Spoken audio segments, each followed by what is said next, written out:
Nos acompaña aquí en el estudio y se lo agradecemos mucho Kimberly Nolan. Ella es investigadora del Centro de Investigación y Docencia Económicas, el CIDE, con quien vamos a hablar de los asuntos laborales y las implicaciones para México en la renegociación de Telecán. Kimberly, antes que nada, muchísimas gracias por estar con nosotros. Gracias. Y te voy a preguntar esto, desde tu punto de vista como investigadora, primero que nada, ¿habrá Telecán renovado? Yo creo que sí, vamos a tener un Telecán renovado, claro que sí. Las rondas de negociación van muy lentos, ¿no? Pero yo creo que por todos los tres contrapartes, incluso Estados Unidos, sí nos conviene mucho seguir con el Telecán. El comercio entre los tres estados es muy importante, incluso para Estados Unidos en algunos sectores. Entonces, yo creo que sí hay dificultades para resolver todavía, pero sí habrá un Telecán. Claro. Platicábamos fuera del aire precisamente que tú estudiaste Ciencias Políticas en la Universidad de Nuevo México. Actualmente vives en México desde hace 8 años. Conoces muy bien tanto la realidad estadounidense, por supuesto, como la realidad mexicana. Eres profesora, investigadora del CIDE. Así es. Comprendes muy bien, por supuesto, estos fenómenos desde tu perspectiva. El fenómeno Donald Trump, ¿cómo está impactando dentro de estas renegociaciones desde su pues ambigüedad o adversidad temática, lingüística contra el Telecán?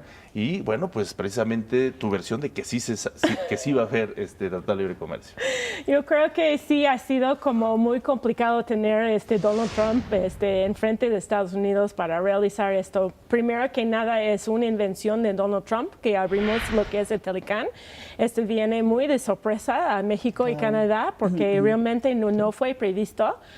Nosotros que estudiamos el Telecán ya sabemos que es tiempo de modernizarlo. Esto para nosotros que lo estudiamos día en día no es sorpresa, pero lo que es sorpresa son las propuestas que he puesto sobre la mesa.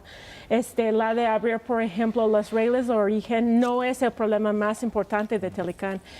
Hay otros problemas que necesitamos atacar, por ejemplo, modernizarlo para que parece mucho más como otros acuerdos. Por ejemplo, no hay reglas para el e-commerce.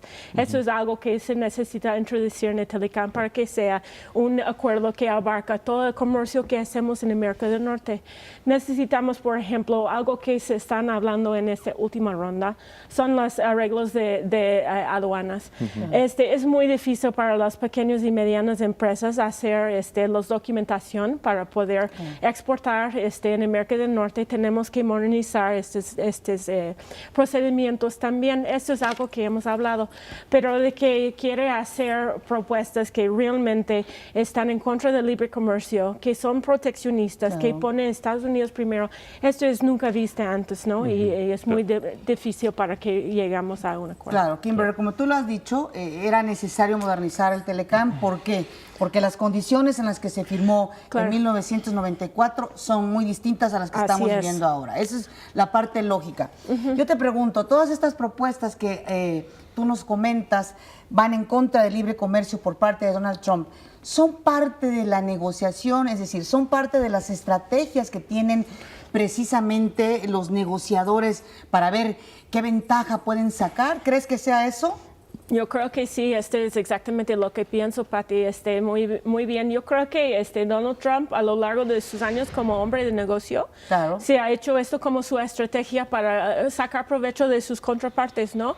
El problema es que llegar con propuestas que son un poco fuera de lugar, llegar con propuestas que son ganadoras para él, para sacar provecho de sus contrapartes, son algo que se puede hacer en el mundo del comercio, pero no en el mundo de los estados, ¿no? Claro, por supuesto. Entonces está poniendo sobre la mesa propuestas por parte de estadounidenses que no les conviene ni México ni Canadá, para ver si luego México puede aceptar algo que es un poco menos, ¿no? Y esto es exactamente lo que son las propuestas de Guajardo hoy en día, ¿no? No aceptar, por ejemplo, el Sunset Clause, pero llegar con una contrapropuesta que es, pues tal vez revisamos el Telecán en 5 años, pero no para derrumbarlo, sino para rechecarlo, ¿no? ¿no? O, se están revisando, por ejemplo, la propuesta de reglas de origen, no para que luego es 85% contenido de América del Norte, pero tal vez es algo menos. Y tal vez en 3 años podemos hacer esta transición y tal vez puede ser un poco menos de 50%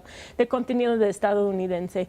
Pero tampoco esas son reglas que pueden funcionar tampoco, pero mientras tanto Donald Trump pone sobre la mesa algo que es realmente muy extremo para que podamos regresar a algo que sea tal vez menos extremo, ¿no? Ahora, ¿qué tanto está impactando, interviniendo la realidad de que se avecinan elecciones en los Estados Unidos importantes y claro, por supuesto en México, pero me gustaría conocer sobre todo cómo impacta en el ambiente político estadounidense este hecho en la renegociación del TELECAN? Yo creo que es muy importante.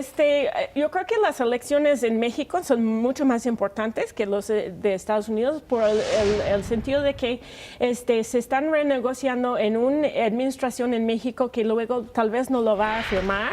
Entonces la pregunta es si tenemos un cambio de poder aquí en México, ¿es legítimo lo que se arreglaron en México bajo otro partido político, otra administración totalmente distinta? ¿O tenemos que abrirlo de nuevo para firmarlo en otro cambio político, ¿no? Esto es muy peligroso. En Estados Unidos es otro asunto que tiene que ver que si tenemos se están negociando bajo el permiso que le han dado el Congreso al presidente y la oficina de la USTR para la negociación. Este permiso se vence en julio. Entonces, si no hay un acuerdo, se tiene que ir al Congreso para pedir renovación y no es claro que los republicanos le van a dar permiso para seguir con la negociación. Perdón, rapidísimo. Y entonces en ese momento, porque es muy interesante este dato en términos de fechas, en ese momento las renegociaciones volverían a empezar o qué sucedería si no le otorgan ese beneficio a la administración de Donald Trump para seguir negociando? Pues para los otros dos estados no es claro, no es dado no es claro que el Congreso va a aprobar o va a ver un texto de TELECAN adentro de los 90 días como es la regla de hoy en día. Entonces, no es claro de que lo que se negocia en la mesa el Congreso va a aceptar.